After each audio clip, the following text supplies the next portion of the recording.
தென்னிந்திய மாநிலம் கேரளாவில் பேருந்தில் ஆண்கள் பெண்களை உரசாத வகையில் தங்களை அட்டைப்பெட்டியால் மூடிக்கொண்டு பயணம் செய்யும் காட்சிகள் வைரலாகி வருகின்றன. ஆண்களுக்கும் பாதுகாப்பு வேண்டும் என நூதன கோரிக்கையுடன் மேம் வீடியோக்கள் மற்றும் பேரணி வழியாக விழிப்புணர்வையும் அவர்கள் ஏற்படுத்தி வருகின்றனர்.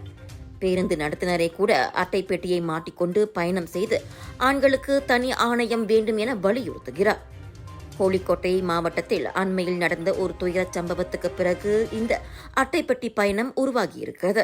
42 வயது தீபக் என்பவர் பேருந்தில் பயணம் செய்யும் போது பாலியல் சீண்டலில் ஈடுபட்டதாக ஒரு பெண் செல்ஃபி வீடியோ எடுத்து சமூக ஊடகத்தில் வெளியிட்டார். அந்த வீடியோ வைரலான நிலையில் மன உளைச்சலால் தீபக் வீட்டில் தூக்கு போட்டு தற்கொலை செய்து கொண்டதால் பரபரப்பு ஏற்பட்டது. ஆனால் வைரலான வீடியோவில் தீபக் தவறு செய்ததாக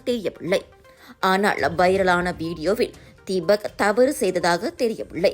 மாறாக பிரபலம் அடையவும் லைக்ஸ்களை குவிக்கவுமே அந்த பெண் இப்படி செய்தார் என சமூக ஊடகங்களில் விமர்சனங்களும் கண்டனங்களும் எழுந்தன.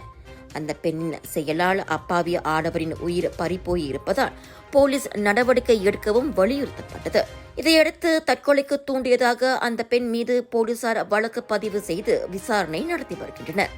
தீபக்கின் மரணத்தால் பேருந்தில் ஆண்களுக்கும் பாதுகாப்பு வேண்டும் என்ற குரல் கேரளாவில் வலுப்பெற்று தேசிய அளவிலும் கவனம் பெற்று வருகிறது. அரசாங்க பல்கலைக்கழக அங்கீகாரத்துடன் வேலை செய்து கொண்டே படிக்க ஒரு அரிய வாய்ப்பு. வத்திகா ரிசோர்சஸ் ஏற்பாட்டில் ப்ரொஃபஷனல் பேச்சுலர் இன் பிசினஸ் மேனேஜ்மெண்ட் கல்வி வாய்ப்பு. திறனை மேம்படுத்தி வாழ்க்கையில் முன்னேற உடனே தொடர்பு கொள்ளுங்கள்.